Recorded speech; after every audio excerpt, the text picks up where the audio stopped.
Bottom line viewers, it's Mitch back here with another week of NFL picks. This time week number 11 of the 2019 NFL season.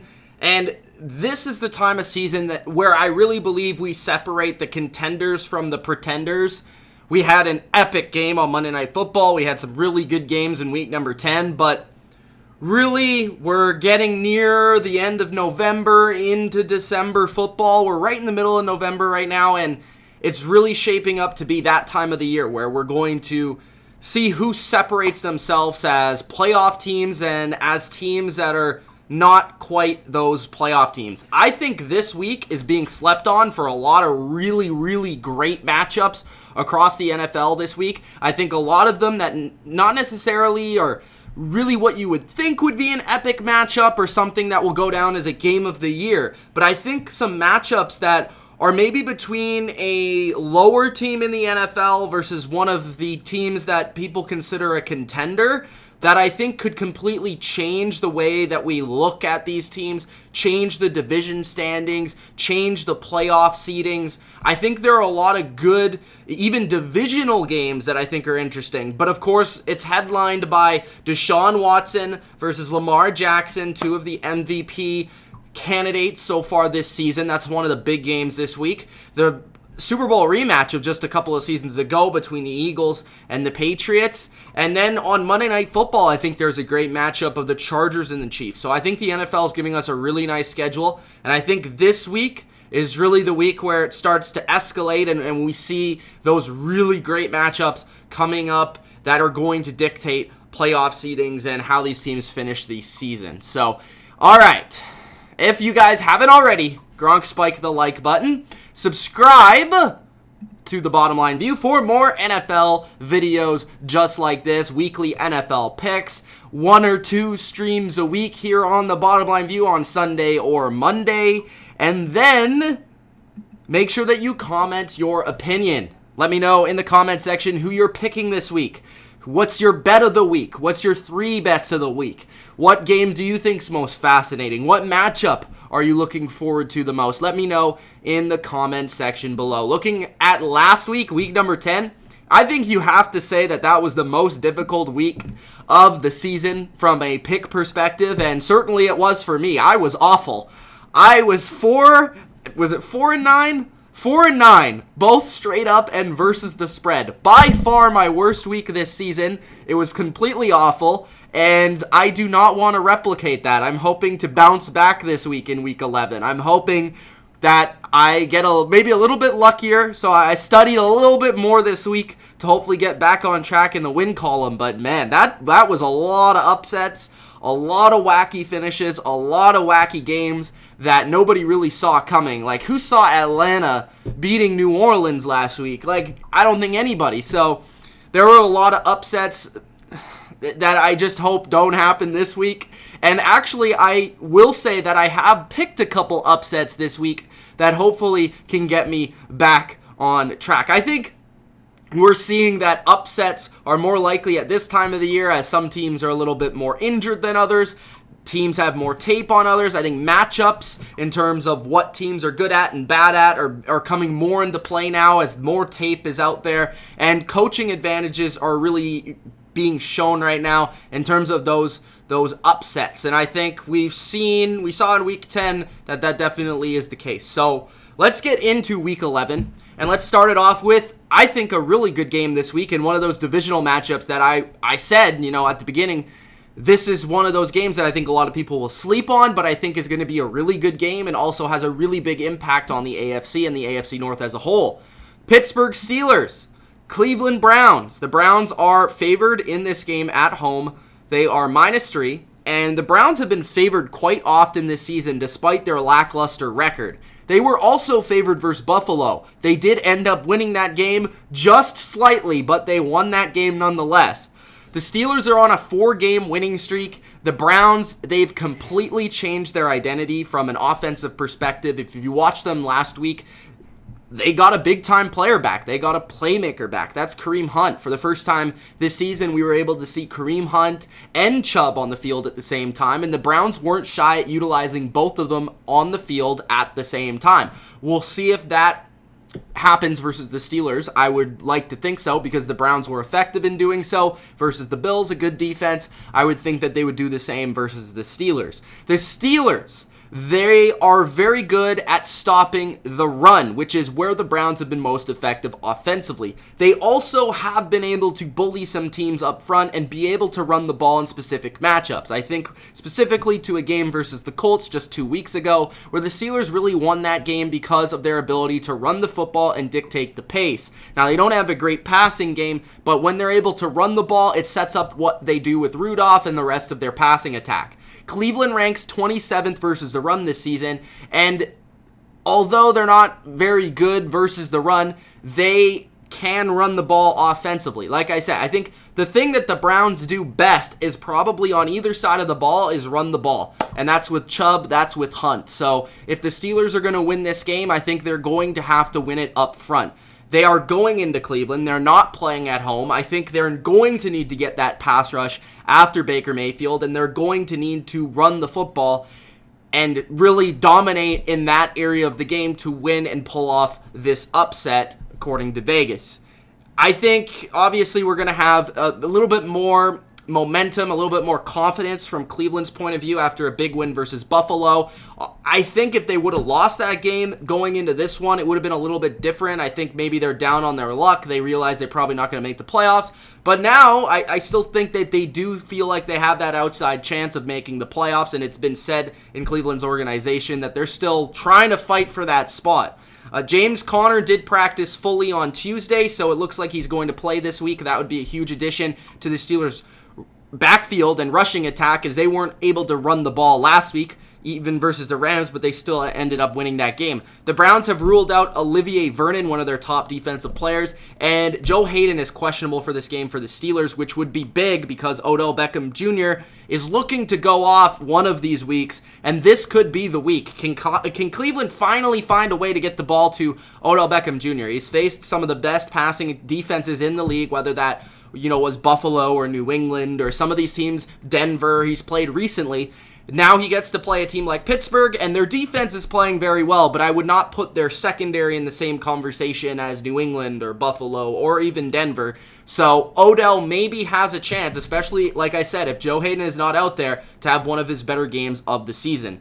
But I think if the Steelers win, like I said, the pass rush comes to play. They could be a problem for the Browns' offensive line and for Baker Mayfield. As we know, if Baker Mayfield is under pressure and he is really having to speed up his processing, that's not been good for Baker. He throws a lot of interceptions, he's not the best decision maker, and he's been inaccurate. I think that's the key to this game. I think the Steelers actually do win this game. I will take them plus 3 points. I will take them for the upset in Cleveland because I believe in the Steelers pass rush. I believe in TJ Watt. I believe in Hayward. I believe they didn't even have Tuitt last week. I believe in Hargrave. So they're third in sacks. They're second in adjusted sack rate. They're one of the best pressure teams in the league. I think that's the key to this game. And I think on the flip side, the Steelers' offensive line, being ranked first in pass blocking efficiency, are able to handle Myles Garrett in this game. That being said, I have the Pittsburgh Steelers winning this game and continuing their win streak and making that 5 wins in a row. All right, that's Thursday Night Football. That's my pick. Go to Sunday. The Atlanta Falcons travel to the Carolina Panthers after a big upset of the New Orleans Saints. The way that I look at Atlanta right now is they're a football team that I think, obviously, they're not going to make the playoffs. They'll probably still finish with a top 10 pick. But the way that I look at them is they're a team that I think could potentially kill a lot of teams' playoff hopes if they can pull off some of these upsets down the stretch. They are relatively healthy on both sides of the ball. They are missing a couple of players. Devontae Freeman is out. Austin Hooper is out. Of course, they've lost Keanu Neal. But I think with Matt Ryan back and just the potency with him and Julio and Calvin Ridley and what we saw from their defense last week versus the Saints, they're definitely capable of pulling off a couple of upsets. The Panthers, I thought, played well last week versus Green Bay for the most part. I think a couple of their mistakes cost them that football game in Green Bay. It's tough to win in Lambeau. It's tough to beat Aaron Rodgers there. But they fumbled the ball at the middle of the field. That red zone turnover killed them, and it still ended up going to the last play of the game. So Carolina still had a relatively decent performance versus Green Bay. When I look at this, I think this is going to be a very interesting game when it comes to Atlanta's front seven versus Carolina and Christian McCaffrey. Obviously, Deion Jones, Devondre Campbell. I thought their defensive line played very well last week versus New Orleans, and they were able to take advantage of that offensive line and get in Drew Brees' face. If they're able to do the same thing this week, which has been one of their weaknesses this season, then hey, they can win this game for sure. And their linebackers are fast enough, good in coverage, where they can take away McCaffrey. We didn't see a lot from Kamara last week, so I would think that they have a similar game plan in this game for McCaffrey, and I think it actually helps them playing Kamara a week before they play McCaffrey. Then you look at Atlanta without Devontae Freeman. My big question is, the biggest weakness of the Panthers defensively is their ability to stop the run. Without Devontae Freeman, does Atlanta's ability to run the football, is it really there? Is Hill capable of doing that? I don't know. I don't think they'll fully be able to take advantage of that. I could see Greg Olsen having a good game here. Jared Cook had himself a good game versus Atlanta. Atlanta, I noticed, offensively used a fullback more commonly than I've seen in the past this season, and they were actually able to run the ball early in the game versus a good run defense in the Saints that I feel like if they weren't able to run the ball, I feel like that's a different game, but early on, that kind of allowed them to move the ball and to score and to get into the lead. The Panthers' defensive line is top 3 in pressuring opposing quarterbacks, so that could give Atlanta's offensive line some trouble, an offensive line that's been banged up, an offensive line that's not played very well this year. Atlanta is 20th versus the run, but like I said, I think they do match up from a player perspective fairly well versus McCaffrey and the Panthers. The Atlanta Falcons have actually beat the Panthers 3 times in a row, so they kind of have the Panthers' number. Bradbury, Jackson, and McCoy are all questionable for this game, could definitely change or lean one way or the other in terms of your pick, depending on if those players play or not, because that's a big factor. If they are out, I would honestly say that Atlanta has a very good chance of winning this game. If they are in, then I would say that swings it back into Carolina's, what am I trying to say? Carolina's thought of them winning. Like, they will win most likely if they have those 3 players, because they're a big time 3 players for their defense. The last point I want to make is Quinn is fighting for his job. I think we saw that last week with the Saints. He changed a lot of what they do defensively. He kind of gave them a couple curveballs here and there after looking at the film. He played more man, I thought. He did some different things to try and confuse Drew Brees, and they were sort of all over what the Saints were trying to do offensively. Now, does that carry over versus Carolina is the question. I am ultimately going to pick in one of the games that I feel like, again, with this Pittsburgh-Cleveland and Atlanta-Carolina, another game that I think is a really slept-on game this week, a divisional game that if Carolina loses, that could really put them behind the 8 ball for getting into the playoffs. If they win, they're back in that conversation even for the division, right? Because New Orleans is only 2 games ahead of them, and they haven't played each other yet. So this is a huge game for Carolina, and that is why I'm going to pick Carolina to ultimately win the game. But I am going to take Atlanta +6. I think that's a lot of points, specifically with the banged-up secondary that Carolina has. I think Atlanta can move the ball through the air in this game somewhat, and if they can get somewhat of a running game, that's going to do a lot to move the ball on offense. I was impressed with their front 7 last week, and I think they match up with Carolina well in that regard. So I'm going to go with Carolina to win, but Atlanta to cover.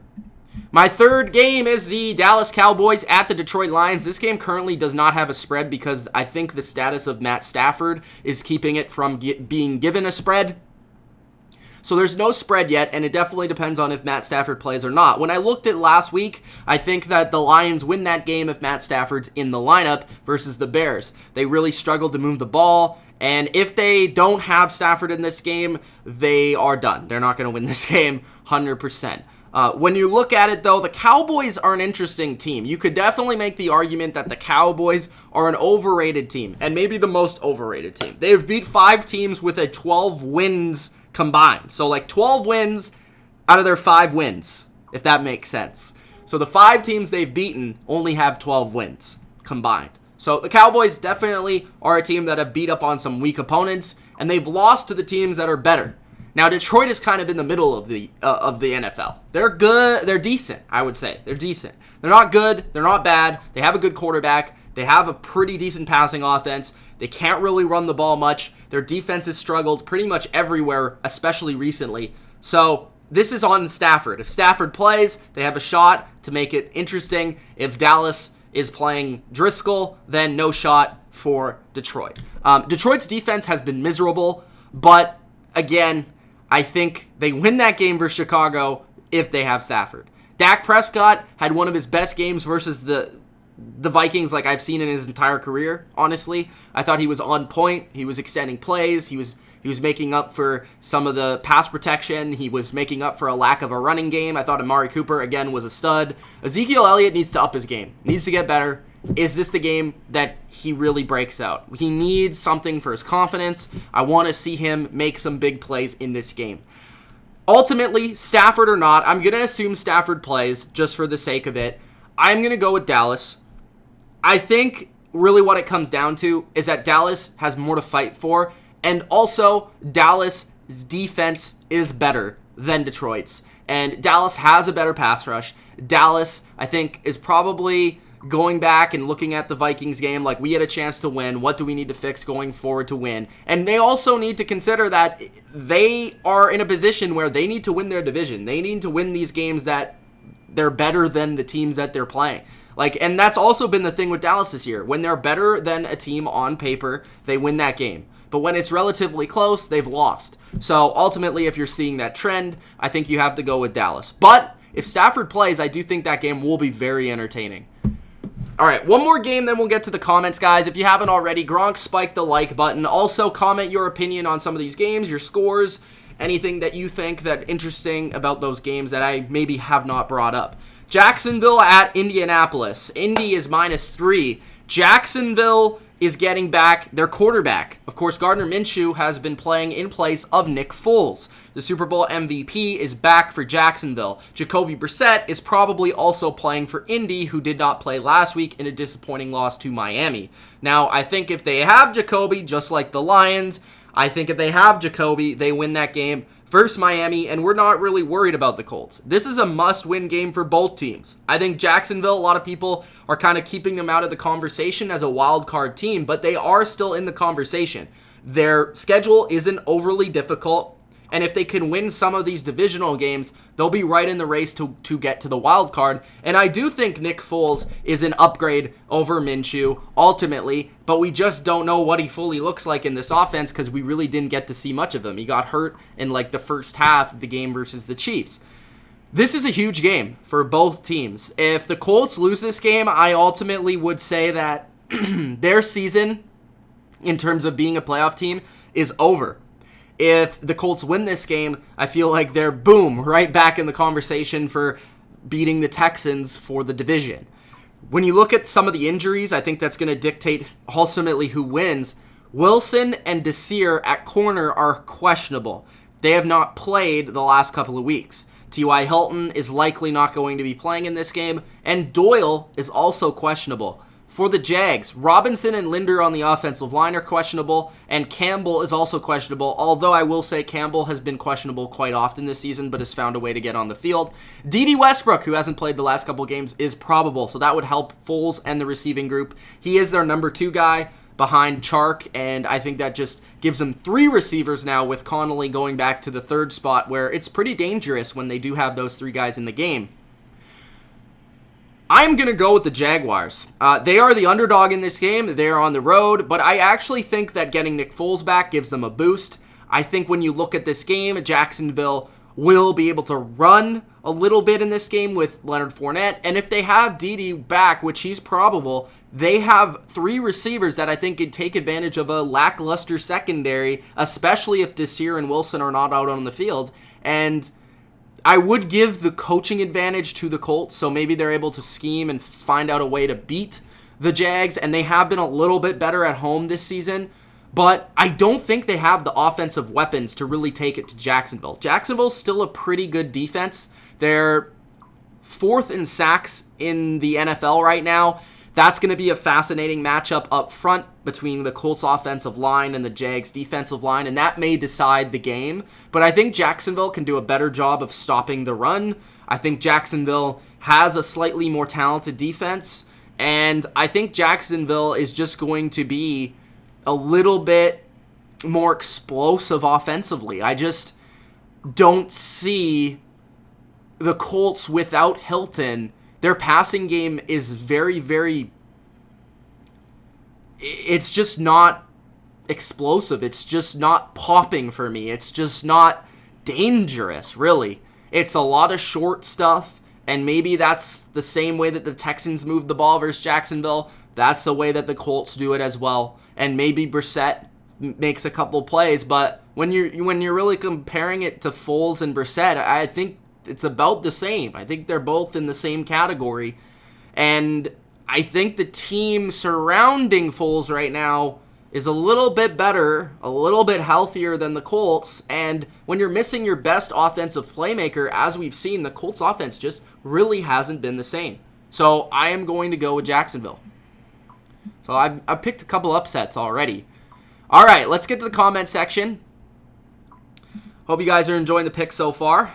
If you haven't already, again, Gronk spiked the like button. All right, Ultra says, Falcons winning it all. He says Gronk spiked the like button. Kevin Durkant says, what's up? Rob says, what up? Alex says, I hope the Giants just go 2-14. Chad says, Bills Mafia in this talk for sure. Let's go Buffalo. Deshaun says, Browns win. Rob says, who gets fired first, Gase or Shermer? I think the answer there is Shermer. Ultra says, Baker sucks, Steelers win. Gase, I think people are already saying that he's safe for next season, so I'm going to assume that that's the case. The case for Gase. A lot of... Brandon is saying Ravens for the win. Percentage chance the Lions fire Patricia. I would give it 48%. Ultra says, I was 8-5. Well, that's impressive, Ultra. Good work. SCU says, best game got to be the Browns and Steelers. Prove it time for both teams. Also, I hope Denver beats the Vikings. That's kind of random. Kevin Durkant says, Mitch, why would you pick the Chargers? I don't know. Why did I pick the Chargers? Alex says, I hope the Giants tank and go 2-14 and get Chase Young. Chad says, see us in the playoffs regardless of what everyone else thinks. 6-3 isn't bad, and the Browns only won because of a bad kicker and 2 touchdowns taken back. Should have been better than the record. I would also say to you Bills fans, I mean, you guys haven't beat anyone that's even close to being decent this season, so I think you're getting a little worried if you're a Bills fan. Butch says, great matchups, Eagles, Pats, Texans, Ravens, Bears, Rams. I'm taking Eagles, Ravens, Rams, who knows. Ultra says Steelers 24-16. Steelers 24-14 says Busboy. Josh says Browns 20-10. Pittsburgh 20-13 says Kevin Durkant. Steelers defense has been top 10 this year. I think they're playing like right now as like a top, maybe a top 5 unit. Deshaun says 27-13 Browns win. Steelers 20-19 says Sammy. Mesmerized Minka says, bottom 3 offensive line against the third in sacks. Baker, who leads the league in picks, versus defense second in takeaways. You're crazy if you pick Cleveland. Steelers 27-10. Well, Vegas is usually not crazy. They're also taking Cleveland. Minka Fitzpatrick won't cover OBJ. That would be a total mismatch. You're crazy if you think Fitzpatrick can cover OBJ. There's a reason why he was traded by the Dolphins. They tried to play him in corner role, and he just wasn't capable.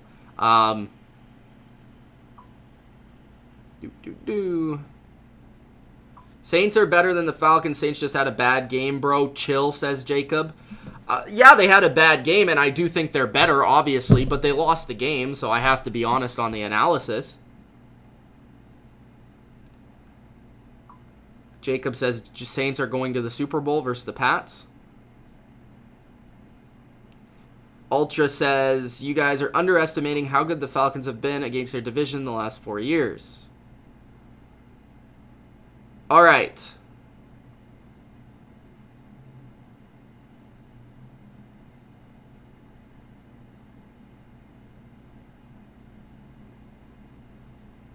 What did I make a mistake about? All right, let's get back to the picks.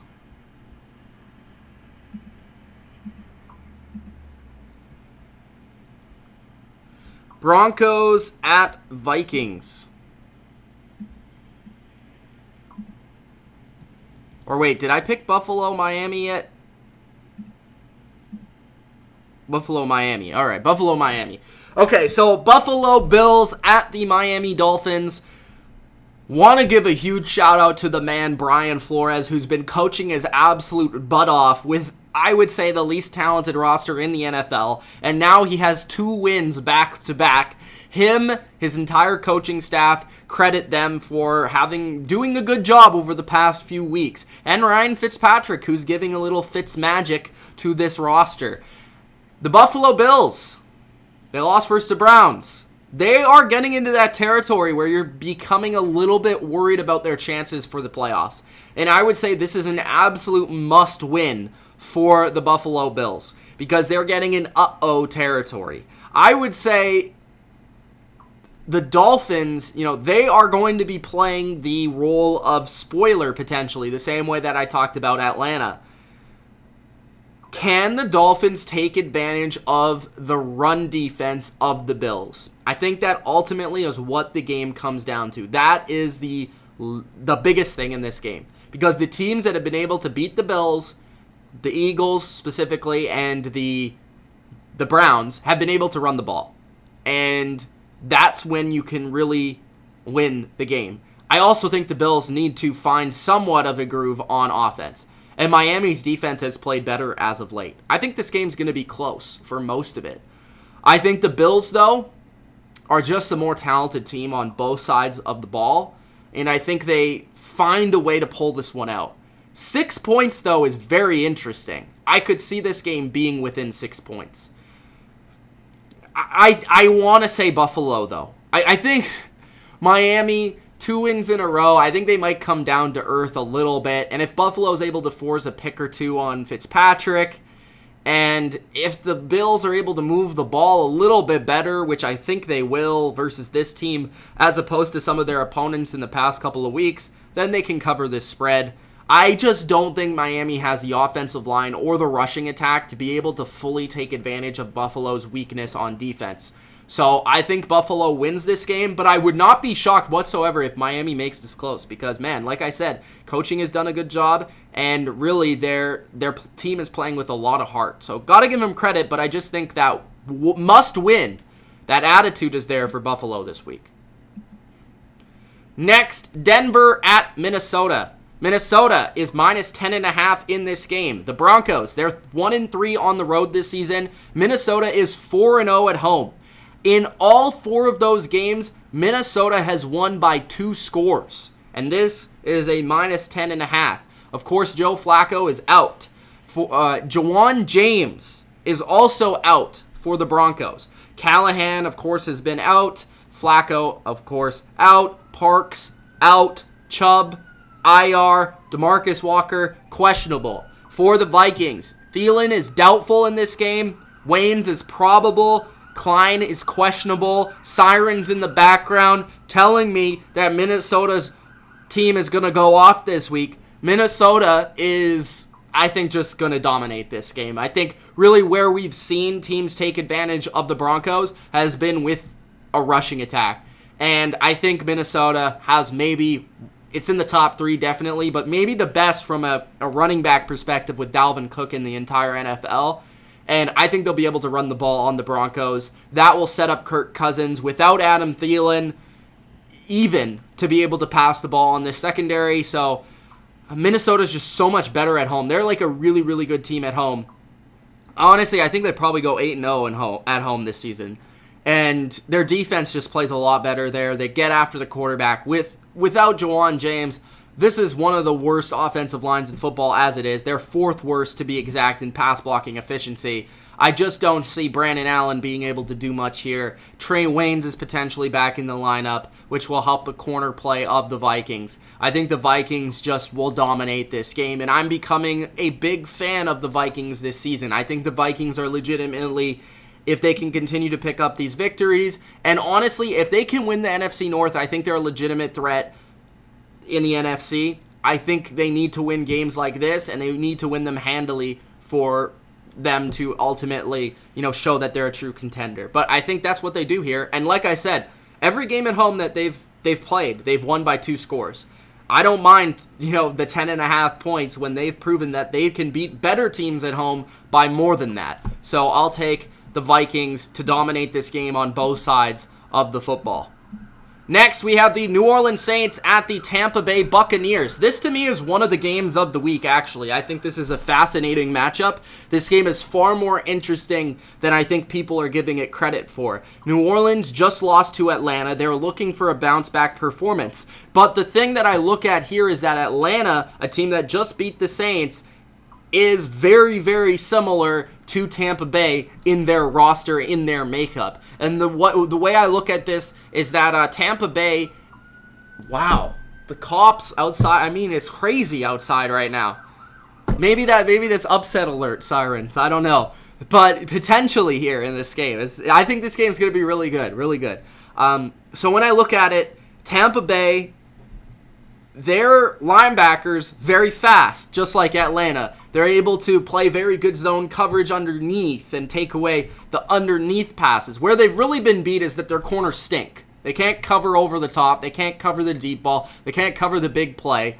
And that's where the Saints need to be able to take advantage. But the thing about the Saints is the Saints don't really have a deep ball passing attack. They don't really have a guy that can stretch the field. Now, Michael Thomas is probably going to have 10-plus catches for 100 yards, but I don't know if that really means that the Saints will absolutely tear apart the Tampa Bay Bucs. I think the Bucs look at that film that Atlanta, what they did to New Orleans, and I think they try and do very similar things, and I think they try and take a similar approach. Tampa Bay is also one of the best, if not the best team versus the run in the NFL, which I think will help them play against Kamara and against Latavius Murray.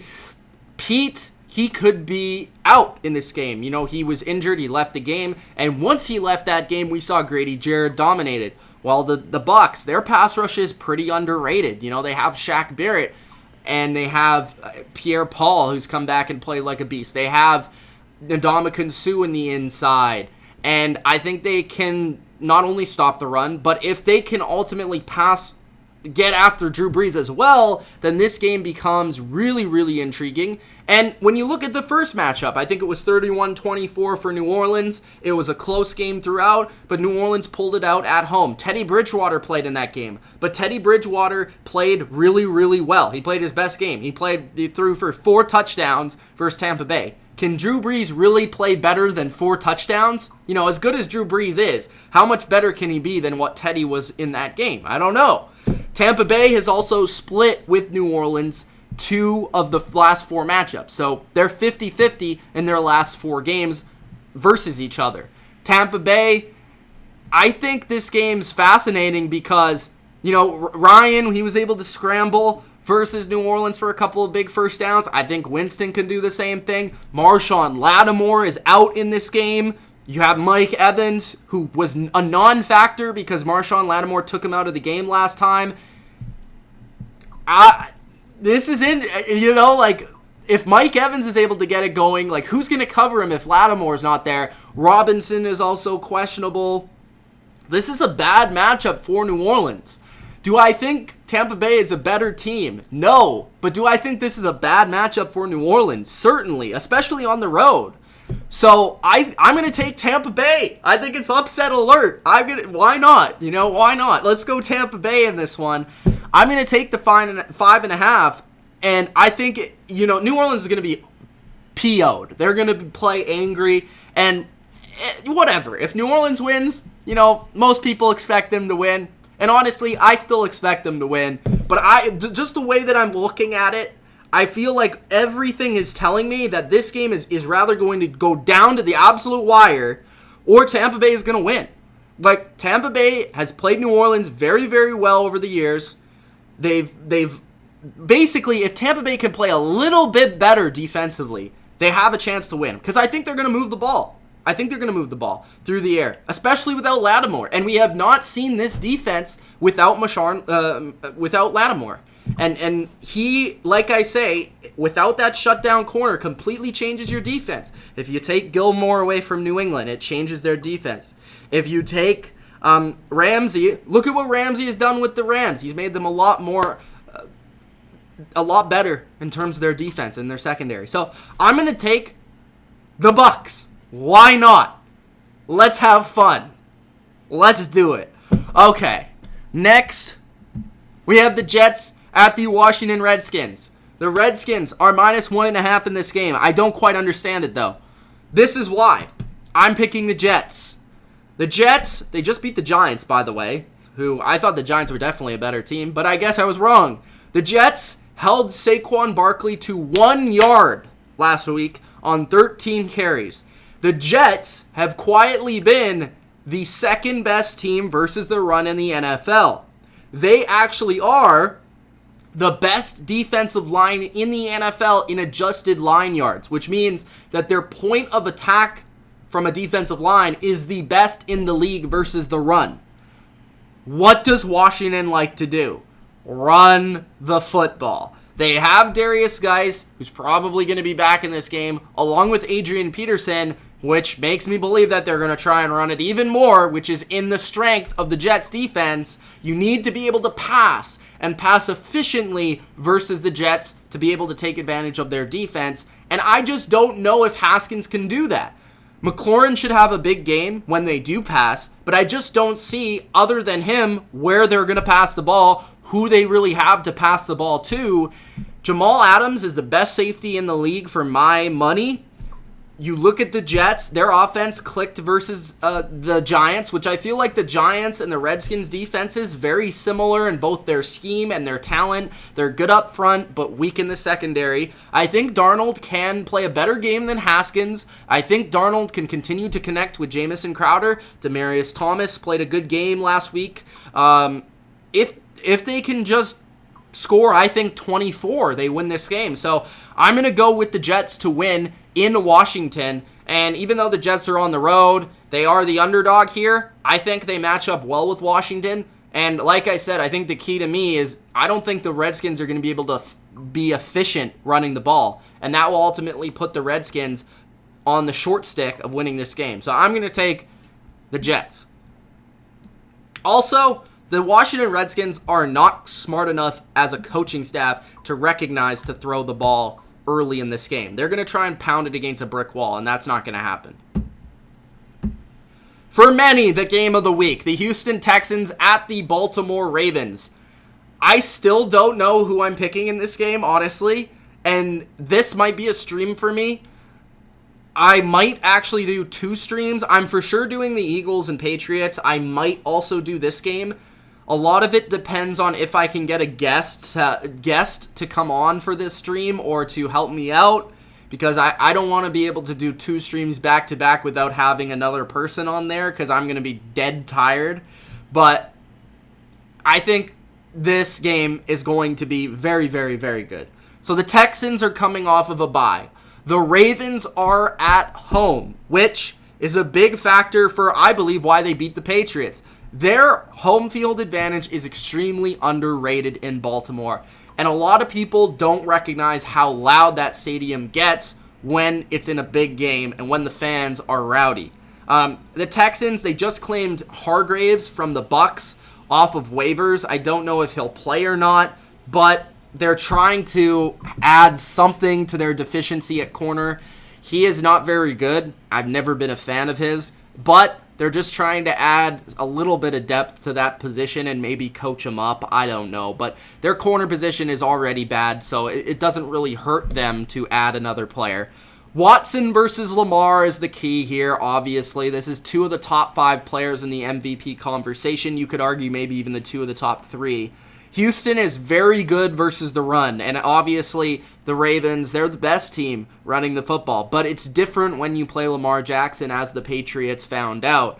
This isn't a traditional rushing attack, so anything that you see versus a traditional rushing attack, maybe the Texans are fantastic versus that, but it's different when you play Lamar and the option and all the different things that they do in the pistol. It's just different, you know, and maybe the fact that Baltimore brought out their tricks and stuff versus New England helps the Texans stop the run in this game, because now they actually have tape with the Ravens doing a lot of different complex cool things versus New England, where they didn't do that versus anyone else, but they did it versus New England, and now Houston's able to study that and maybe approach it a little bit differently than New England was capable of doing. When you look at the injuries in this game, Tunzel is probable, Fuller is questionable, which I don't think Fuller will play, but I think Tunzel will. Gibson is probable. He's been out for the last 2 games. He's actually going to be very big in this game because he most of the time plays one-on-one or in man coverage versus the tight ends. So I feel like Gibson, his availability to play will be huge for the Texans in their ability to slow down Mark Andrews, who's maybe the number 1 target for Baltimore. Lonnie Johnson Jr., a corner, is questionable, and Bradley Roby is out, who's the best corner on the Texans, but he's been out for a few games. And Pierce is questionable for the Ravens. They don't have a lot of big injuries. They're actually relatively healthy right now, and that's been a key to their a lot of their success recently. Pierce is questionable. He's a big-time factor versus the run. He's a absolute monster in the middle of the defense. So if he's not out there, it does help the Texans a little bit in terms of their ability to run the ball.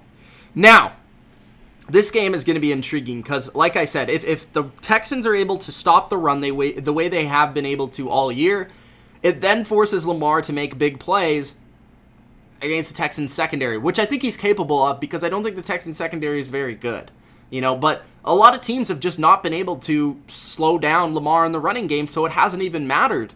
It hasn't even mattered. They haven't even needed to pass it versus most teams. Even New England, they really didn't. They threw it into the flat a bunch of times, but were they really trying to throw it for 20 yards? No, I mean, they tried once. So really, that's what the game comes down to. Honestly, it's so simple. Can you slow down Lamar and the rushing attack, and can you score a little bit? Can the Texans pass the ball? Can they pass the ball in this game? Which I think they can a little bit. I think Deshaun Watson will make some plays. And I think the fascinating part on the other side of the ball is, Baltimore doesn't have much of a pass rush. And they don't have that ability to get after the quarterback. They're also very slow up front, which helps Deshaun Watson in his ability to extend plays. They don't have a lot of fast guys out there, so they're not really able to track down Deshaun Watson in behind the line of scrimmage, making his incredible throws.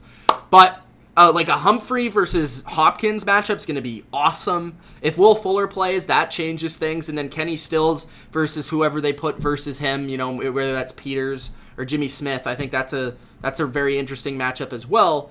I just think, looking at this, I think the 2 key matchups are stopping the run for Houston and then Houston's receivers versus Baltimore's corners. Also, Carlos Hyde has been pretty underrated this year for his ability with the Texans. I've been impressed with O'Brien lately in his game planning and his offensive scheming, and them coming off a bye is intriguing to me.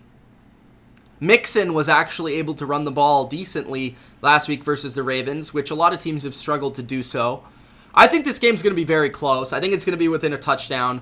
But because Baltimore is at home, and because I just don't think, that the Texans are going to consistently stop the Ravens' offense, that will make me believe that the Ravens will have the ball more than the Texans, because I think the Ravens' defense is better than the Texans' defense as a whole. So I think that's where I say home field advantage. Lamar also will have the capability to throw because the Texans' secondary is undermanned. That's why I'm leaning Baltimore, and I think I'm going to go Baltimore here. They're -4, though. I'm going to say they cover that, but, man, I think it's going to be, really close to that number. I think it could be maybe, 31-24, 7, something like that. But I think it's going to be a really, really good game. And if Deshaun Watson is able to extend plays and tire out the Ravens' pass rush the way that Tom Brady was able to do with the up-tempo, and if their receivers, just like Edelman and Sanu, were able to win their matchups for the Patriots, if Hopkins and Stills are able to win their matchups, then this game becomes, the Texans could win. They could pull off the upset. But I'm going to go Baltimore to win and to cover. I'm just fascinated to watch. I think this is a tough game to predict because we really don't know if the Texans will be able to slow down Baltimore or not. I just don't know. It's impossible to know because we haven't seen the Texans play anybody like this all year. The Baltimore is going to be a really tough team to predict when they play really good teams. All right. Next, the Arizona Cardinals at the San Francisco 49ers. I want to start off by saying this. Every team needs to lose before they can win. Of course, except for the 72 Dolphins. Every Super Bowl champion has lost a game. Every good team loses. So don't lose your crap, 49ers fans. Niners, Cardinals, I think their first game obviously was a very good one. It kind of took a lot of people by surprise how well the Cardinals were able to move the ball versus the 49ers defense. Drake had a good game in that one. Will they be able to do that again is the question. George Kittle is back in the lineup. Without him and Sanders, that's a big, big reason in my mind why the Seahawks were able to win. And they really lack options besides those two guys. And it really showed. A lot of drops, just not the ability to get open or get separation, even versus a bad secondary in Seattle. San Francisco lost the game because they lost those two players, in my personal opinion. The Cardinals are the worst team versus tight ends in the NFL, so if Kittle does play, he'll have a huge game like he did the first time. I was mostly impressed with Jimmy Garoppolo last game. I thought he actually played pretty well considering his receivers dropped a number of passes, considering he was under a lot of pressure, and Jadeveon Clowney played maybe the best game of any player this season defensively. I think this game is going to be won by San Francisco, but to keep the game close, I think the Cardinals are going to have to once again try and run the ball and have to be successful running it. Matt Breida is out for a couple of weeks. DJ Jones is also out, but the 49ers might be getting Witherspoon back in the lineup. Patrick Peterson is also questionable, so that's a big loss if he's not out there. Ultimately, I'm going to take the Niners, and I'm going to take the Niners to cover. So I think the Niners actually do win in a semi-blowout. And the reason being is because I think they'll be motivated. I just think they'll be motivated to get back in the win column, and I think that defense will be flying. And I love Kyler Murray. I think he's playing very well, and I think if this team was a little bit better around him, they would be in the playoff conversation because I think he's playing that well as a rookie. But at home, the 49ers defense is going to play a little bit differently. They play with an edge. We saw what they did versus Russell Wilson. And the Seahawks really weren't able to move the ball much. And I think the 49ers, they're going to be a little PO'd, and they're going to come out and they're going to dominate. And I think they win. And I think they win pretty easily, especially after almost losing to the Cardinals on Thursday a couple of weeks ago. So I'm going to go with the 49ers here. All right. The Cincinnati Bengals at the Oakland Raiders. And yes, I will not call them the other name. I'm only calling them the Bengals until they win a game. The Raiders are minus 10.5. I tweeted this earlier today. Could the Raiders actually win the AFC West? They have an easier schedule than Kansas City. They play the Bengals, and then the Jets. That could mean that they're 7-4 going into a game versus Kansas City, where if they win that game, I think they can win the division because Kansas City still plays New England in New England. The Raiders don't play New England in New England. The Raiders' toughest game is Tennessee or maybe the Chargers, and they already beat the Chargers. Kansas City plays some tough games. I actually think the Chargers match up better with the Chiefs than they do the Raiders. So, interesting. Very interesting. Raiders will win this game for the sole reason of that the Bengals are the worst team versus a run in the league, and the Raiders are one of the best rushing attacks in the league with Jacobs. I think he'll have a massive game. They've had more time to prepare. This is a big coaching advantage for the Raiders. I like what I saw from their pass rush versus the Chargers, and I think they could do that versus Finley. But, Finley could actually have a decent game here. Can someone tell me what's going on with AJ Green? Because I really don't know. But I'm going to pick the Raiders to win and to cover because I think they're a far superior team. They're fighting for a playoff spot. And as long as they don't get kind of overzealous and they start thinking that they're the best team in the league, that they'll win this and win this handily. All right. New England, Philly. Before I get to New England, Philly, I am going to answer some of the comments. We'll get to the comment section.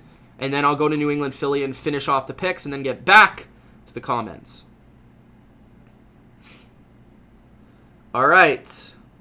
Fact or fiction? Falcons signed Kaepernick. I'll say fiction.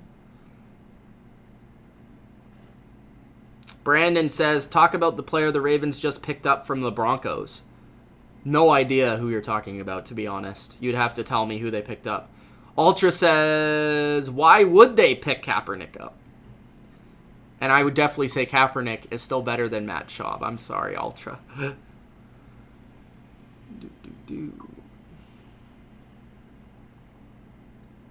Trivia says, I wouldn't even change my picks because I predicted teams so well. That's what happens when you don't have recency bias. Cough, cough, Ultra.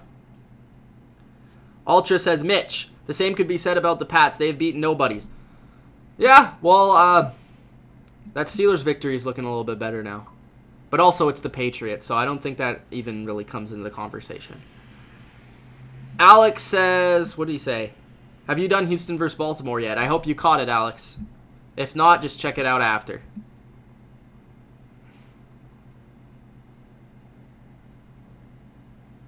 Chad says there's no chance we lose to Miami. I don't know about that. I think there's a chance.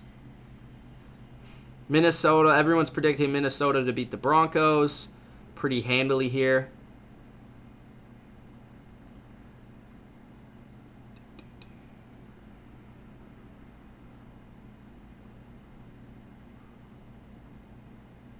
Turtle says, I don't like how overhyped the Niners were for beating bad teams. Okay. Okay, let's get those Saints predictions. I'm fascinated to see what you guys have. Saints 41-20 says Rob. Saints 35-28 says Kevin.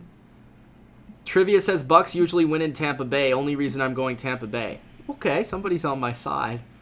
Trivia said Winston super inconsistent. Saints suck, says Sammy.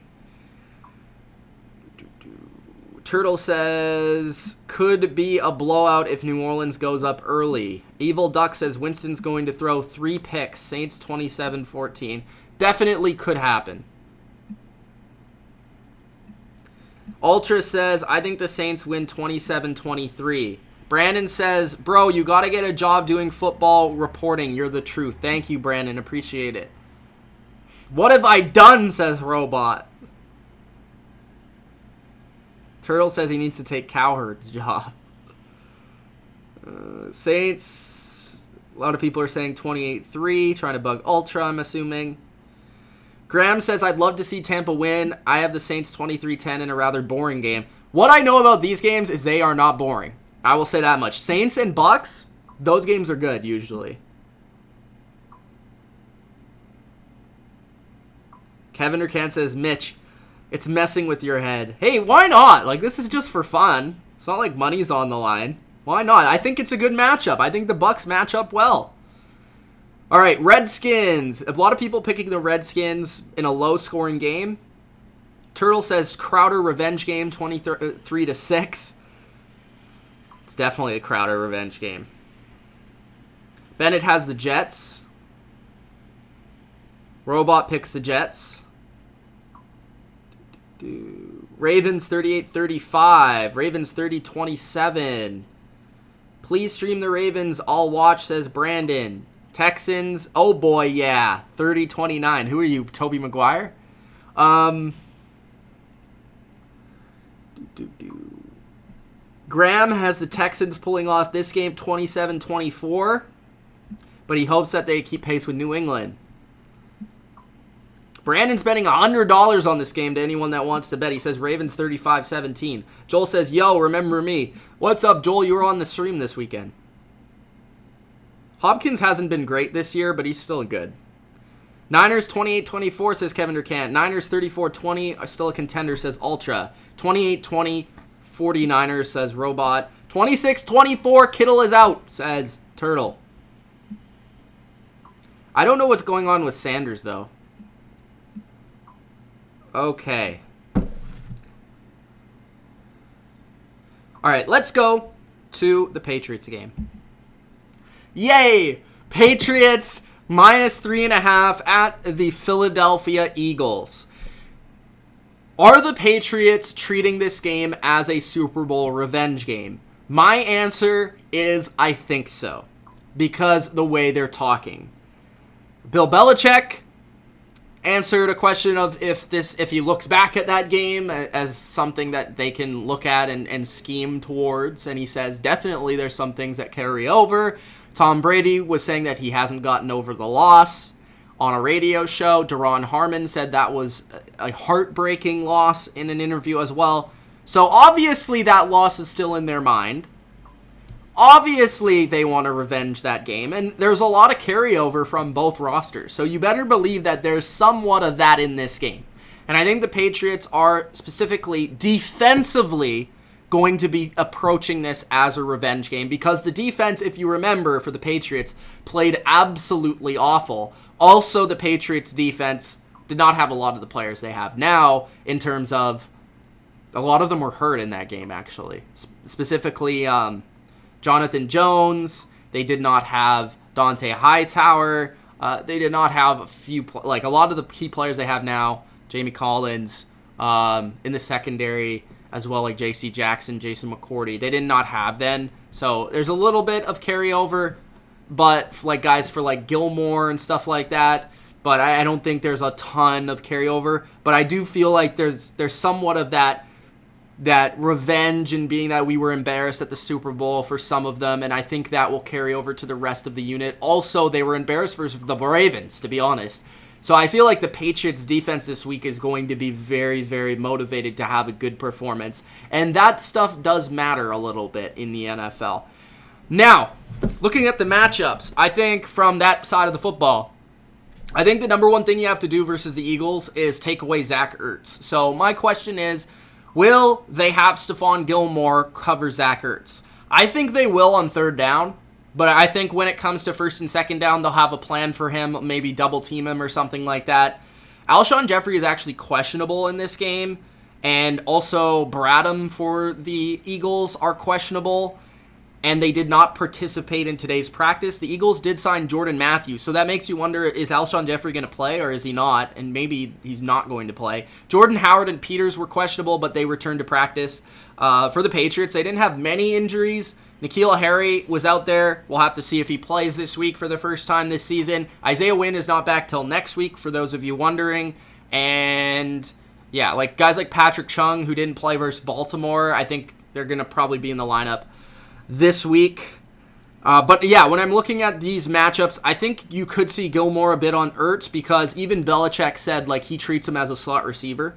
Like, he doesn't play a lot of tight end, a pure tight end position. So, that being said, I think Gilmore, or maybe J.C. Jackson even, will be on Ertz a little bit in this game on key downs and key situations to mix it up. Outside of that, I think you could see, like, J.C. Jackson on Alshon if he plays, because that's a good size profile matchup. You could see Jones on Aguilar. That will be a good matchup as well. And Jones is actually the number one PFF corner in the league right now, so shout-outs to him.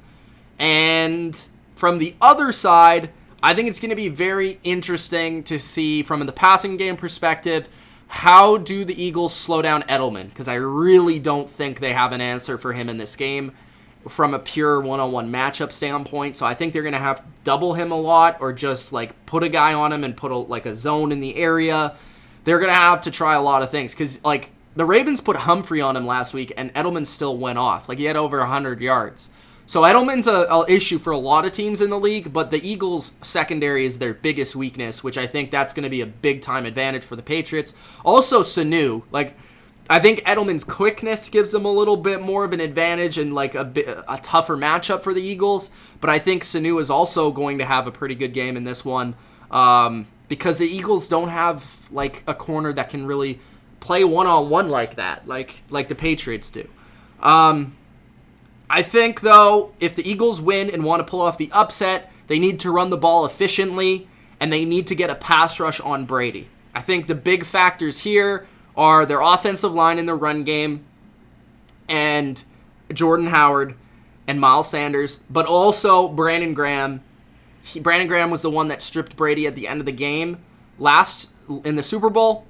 So things to take from that Super Bowl: the Patriots have about the same offensive line as they did in that game. They don't have Andrews, and they don't have Cameron Fleming at left tackle. They have Newhouse at left tackle, and they don't have Andrews. They have Karras, but it's about the same offensive line. So I think and the Eagles were better then. I mean, they had like Chris Long, and they had some of these players that were a little bit better pass rushers. So I actually think the Patriots fare fairly well in that regard of blocking the Eagles. And if they can get that time, they'll be able, like Brady will be able to pick apart the Eagles secondary. I truly believe that. I think Edelman, like I said, Sanu, James White, these guys will have big games if they get the time. I could also see a lot of screens to Burkhead and to White to keep that pass rush off balance.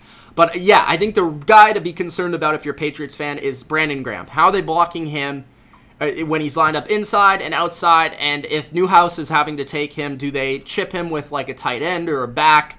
Because I think that's the key matchup for the Patriots to stop him. Because he has been, from a pressure standpoint, one of the better defensive ends in the league from PFF's perspective. On the other side, the Patriots, I just think they are going to, specifically over the bye, I think they probably have tried to fix their biggest deficiency, which has been stopping the run. Now, we don't know if most of that was due to the fact that what the Ravens did was just so different from what they've seen, which is what I really believe mostly. But also the Browns, a team that can run the ball and are similar to the Eagles, were able to run the ball versus the Patriots. So you have to take that into account. But just the inability for the biggest issue for the Eagles offensively has been their ability to get separation at receiver.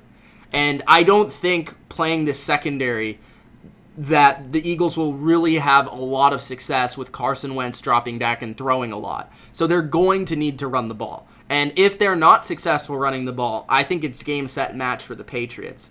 Now, Patriots are on the road. Both teams are coming off a bye, so both teams have had time to get a little bit healthier. Both teams have had time to prepare. I think this is a fascinating matchup. And like I said before the Ravens game, I thought that the two most likely games that the Patriots lose this season are versus the Ravens and versus the Eagles.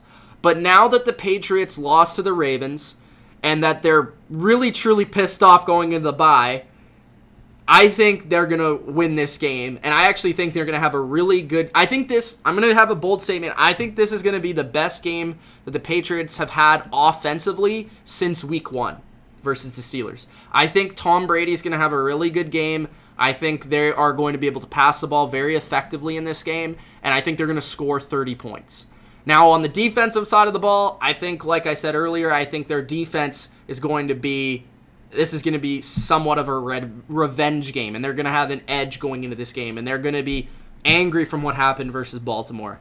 But it's a really good matchup. I think it's a really tough matchup for New England to be able to stop that offensive line and that rushing attack. And I think if you're a Patriots fan, this will say a lot towards if the Patriots can continue to go forwards and if they fixed their run defense woes of the past couple of weeks. Because really before that, we didn't see it much. But yeah, I think this is going to be a good game.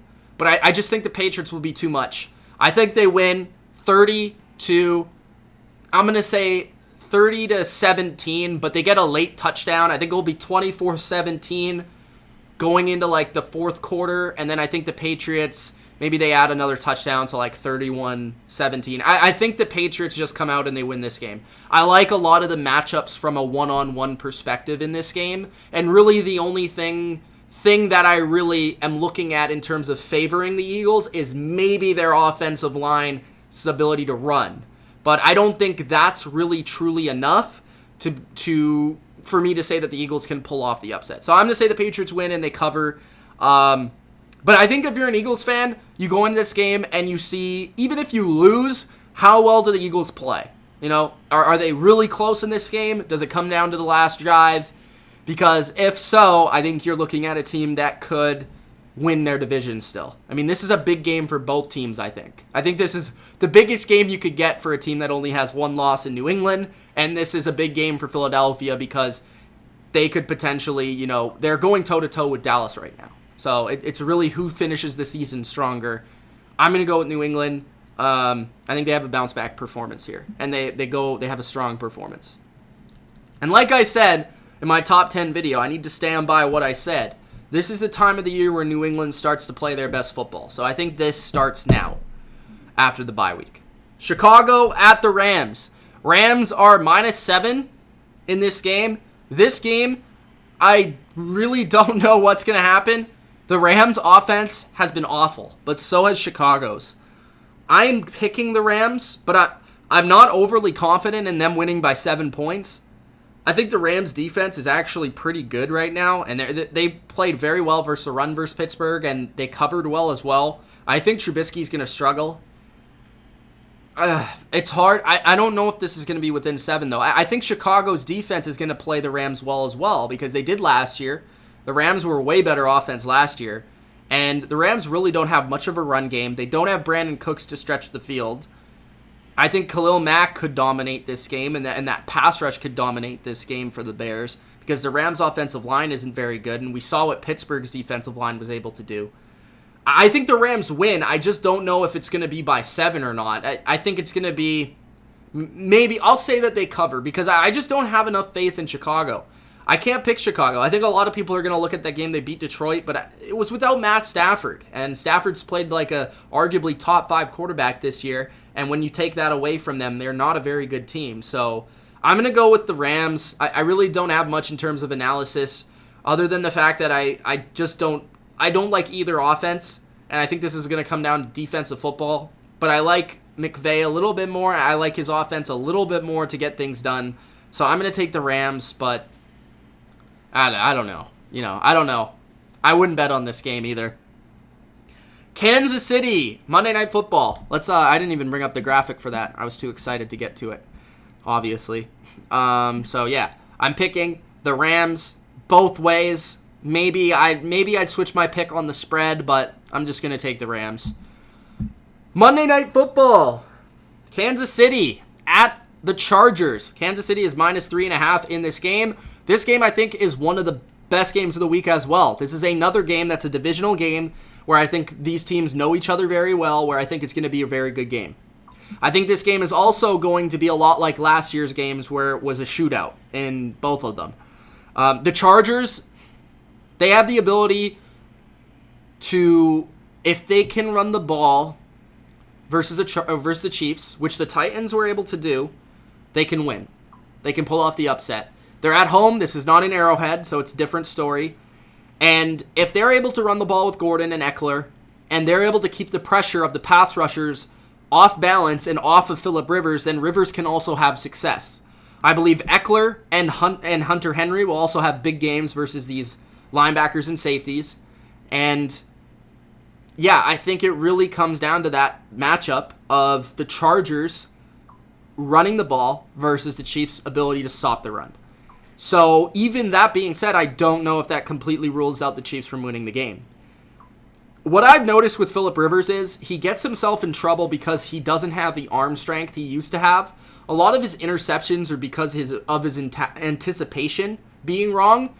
So he's one of these quarterbacks where he doesn't have the throw power or the arm strength to be able to just put it on the money when he wants to. So he's having to anticipate the throw. And when he's anticipating the throw, he's not seeing guys pop up into spots and pick off the pass. Like versus Oakland, he's having to throw it before the receiver's actually open, which results in a bad play for him. But when he's on, he's been on, So I think the Chargers offensively have an advantage in pretty much every area, from one-on-one at receiver with Williams and Allen, to one-on-one at tight end, to running backs, to running the ball. Like, I think the Chargers have a good chance of winning this game. You also look at the Chargers pass rush of Bosa and Ingram playing an offensive line that's banged up, hasn't been playing very well, and they're fast, so they can contain and get after Mahomes. The Chiefs, they need to stay balanced in this game. They need to keep the Chargers off balance, and Casey Hayward has been playing fantastic for the Chargers as well.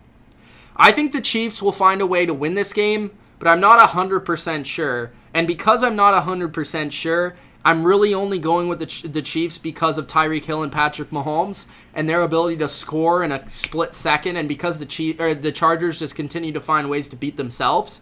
So I'm going with the Chiefs, but I think the Chargers will keep this one within the 3.5. So I'm taking the Chargers 3.5. I know I'm splitting hairs here, and I don't usually love to do that. But because I do have an inkling or a feeling that the Chargers could pull off the upset in this game, I will take the 3.5 in the spread.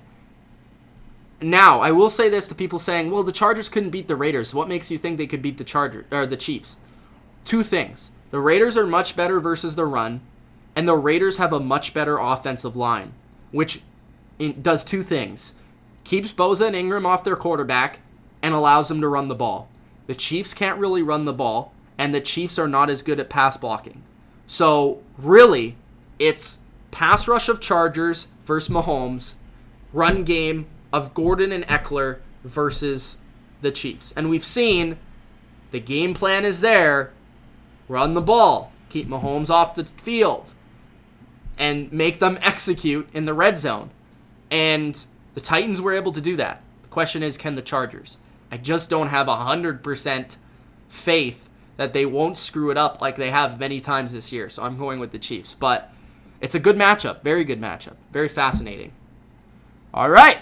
So those are my picks for week number 11. Let me know what you guys think of my picks in the comment section.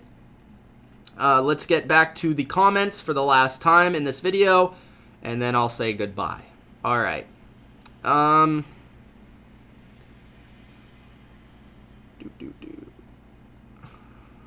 Fact or fiction? Raiders make the postseason. I'm going to say fact right now, but I don't know, man. It's going to be close.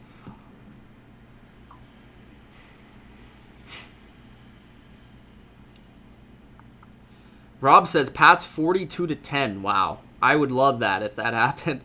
Pats 34-23 says Sammy. Sheagles 28-25 says Kevin Durkant, who is 1-9 picking against the Patriots this season. Or 1-8. 1-8 or 1-9? 1-8, I guess. Sing, what was the best Thursday night football game so far this season? I can't even remember all of them, to be honest. He says Rams Seahawks. Like, I can't remember all of them. Maybe it was Rams Seahawks. That was a good one. Niners could easily be 9-0, says Ultra. Saints should be 7-2. He says. Kevin Durkant says 49ers defense got torched in the second half by Kyler. Man's a beast. Kyler is definitely awesome. Packers about to win this bye week 30-0. Well, that'd be a successful bye week for sure. A lot of debate over whether the Saints are better than the Packers or the Packers are better than the Saints in the chat. Very interesting. Turtle says Pats 28-13.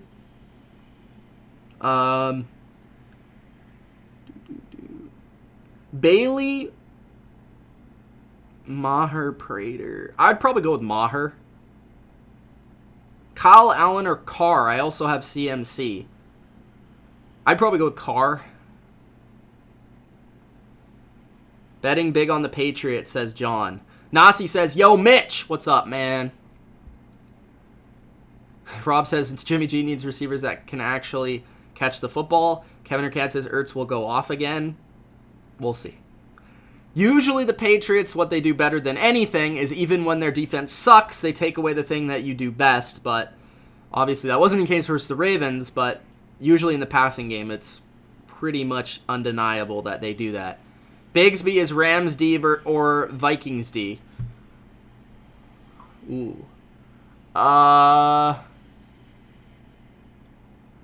going to say Rams because I think Trubisky's more prone to just throwing picks. But I don't know. That either one I think is good. Chief takeover in Mexico City. Chiefs 27-17. Kevin Urquhart says Chiefs 34-31. If Kansas City loses again, I'm done. John says, don't drink the water. Kansas City gets right here. Chiefs 29-23. Someone says. Chiefs, what else? A lot of people picking the Chiefs. No Chargers luck. Oh, Michael says Chargers will win. Hot Take Augie says Milani with fire. Thank you, John. What's going on, man? There's a lot of bye weeks this week. All right. I think that's it. Thank you guys for joining me here for week 11. If you enjoyed, make sure that you did Gronk spike the like button also. Again, sirens, man. Toronto's crazy tonight. Those sirens meaning it's upset week again this week. I picked some pretty crazy ones this week. I'm intrigued to see how it goes. It's a very exciting week because, like I said, I think it's the first week of the rest of the season, if that makes sense. It's the first week of those big-time games that are going to determine the playoff seedings and some of those divisional matchups that I think are very close and very intriguing that I'm really looking forward to. Guys, for Sunday, I'm for sure doing a stream with the Eagles and the Patriots, and I'm trying to get on a very special guest for that game, as well as the morning, the afternoon, depending on where you're at, the 1 p.m. or 10 a.m. or 12 o'clock games for the Ravens and Texans I might do. So if I do 2, it's because I have a guest on at least one of them. So we'll see if I do 2, but I'm definitely doing Patriots-Eagles. So looking forward to that. So make sure you guys tune in for that live. Thanks, guys, for joining me. Thanks, guys, for the support, and we'll see you soon. It's been Mitch. Peace out.